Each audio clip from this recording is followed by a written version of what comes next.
भारत सरकार ने जननायक कर्पूरी ठाकुर जी को भारत रत्न घोषित किया।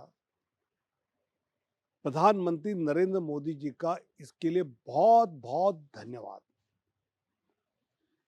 जननायक कर्पूरी जी ठाकुर एक ऐसा व्यक्तिमत्व था जो राजनीति के सर्वोच्च पदों पर रहने के बावजूद उनका सादगी भरा जीवन कभी छूटा नहीं।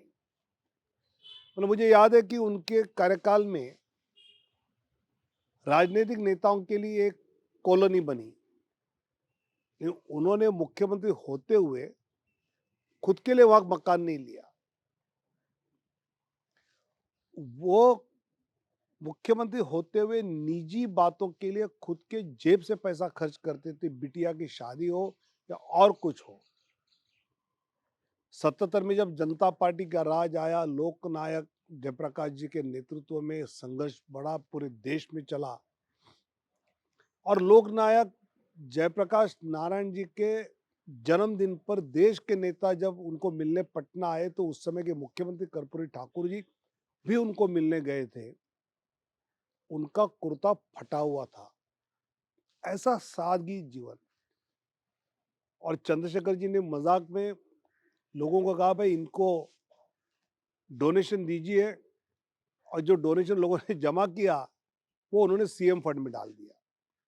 यह ऐसा व्यक्तित्व था कि जो मूल्यों के आधार पर चलते थे, कांग्रेस के गहन विरोधी रहे, क्योंकि उनका मानना था कि आजादी के समय के कांग्रेस के अपने मूल्य अभी छूट गए हैं। अब कांग्रेस विरोधी राजनीति इस देश को बचा पाएगी। पिछड़ा अति पिछड़ा को मौका देना, उसको विकास की धारा में लाना, ये सब बातों के वो आग्रही रहे विरोध के बाद, और वो करते रहे। मैं मानता हूं कि पिछड़े अति पिछड़े समाज के लिए उन्होंने जो किया उसको कभी भुलाया नहीं जा सकता। और आज नरेंद्र मोदी जी की सरकार जननायक कर्पूरी ठाकुर जी ने जो रास्ता दिखाया था उसी रास्ते पे चल रही है। वो डीबीटी, डायरेक्ट बैंक खाते में पैसे जमा करना, गरीबों के लिए योजना लाना, प्रधानमंत्री आवास योजना हो, महिलाओं के प्रति जो योजना चालू की है वो हो, ये सब कर्पूरी ठाकुर जी ने जो सपना देश के बारे में देखा था उसको पूरा करने का काम नरेंद्र मोदी जी कर रहे हैं।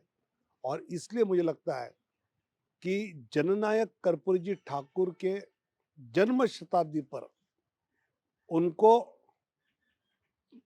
भारत रत्न का पुरस्कार देना, ये उनके कार्य का गौरव है। और इसे पुनश्च एक बार मैं आदरणीय मोदी जी के इस निर्णय को बहुत बहुत खुशी से तमाम जनता की ओर से मोदी जी का धन्यवाद करते हैं। और हम सब जननायक कर्पूरी ठाकुर जी ने जो रास्ता दिखाया है उस पर चलने की कसम ले और उस रास्ते पर चलकर पिछड़ा अति पिछड़ा समाज का विकास और उत्थान ये अपना लक्ष्य रखें।